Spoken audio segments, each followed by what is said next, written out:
रात के 12:30 बजे का वक्त था। गांव की वीरान गलियों पर ऐसा अंधेरा छाया था जैसे आसमान ने काला कफन ओढ़ लिया हो। दूर कहीं कुत्ते भौंक रहे थे और हवाएं यूं चल रही थीं जैसे मुर्दे सर्द सांसें ले रहे हों। गांव के कोने में एक पुराना मकान खड़ा था। टूटा फूटा, काई लगी दीवारें, टूटी खिड़कियां और बोसीदा दरवाजे। लोग इसे खाली आंखों वाला मकान कहते थे क्योंकि इसकी खिड़कियां ऐसे लगती थीं जैसे अंधेरी आंखें हर आते जाते को घूर रही हों। मशहूर था, जो भी अंदर गया वो कभी वापस नहीं आया। लेकिन उस रात हमजा, आरिफ और सलीम अंदर गए। दरवाजा थकेला तो यूं लगा जैसे कोई जख्मी जानवर चीख उठा हो।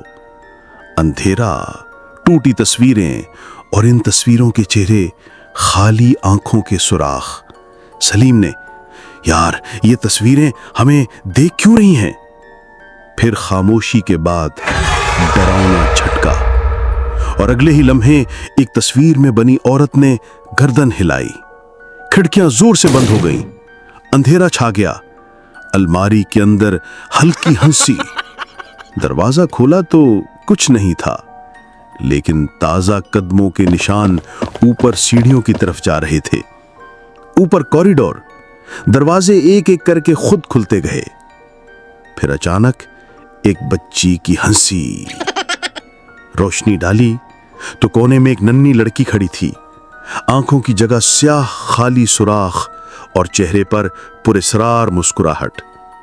आरिफ ने भागने की कोशिश की, मगर लड़की अचानक उसके सामने आ गई। चीख अंधेरे में दब गई। कमरे में एक पुराना झूला था और झूले पर बैठी गुड़िया।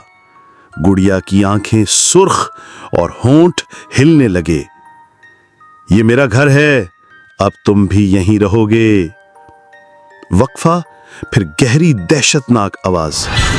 गुड़िया की गर्दन आहिस्ता आहिस्ता 180 डिग्री उलट गई।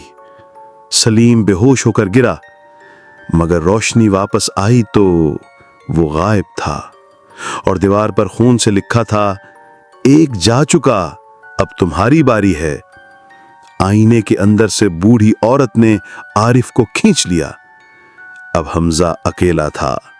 पूरा मकान सरगोशियों से गूंज रहा था, अब तुम हमारे हो। दरवाजा आहिस्ता आहिस्ता खुद खुला। अगली सुबह मकान के दरवाजे पर 3 जली हुई तस्वीरें लगी थीं और उनकी खाली आंखें आज भी हर गुजरते हुए को घूरती हैं। रात को अगर कोई गलती से इस मकान के पास से गुजर जाए तो अंदर से एक बच्चे की हंसी आती है और फिर खिड़कियां एक साथ बंद हो जाती हैं।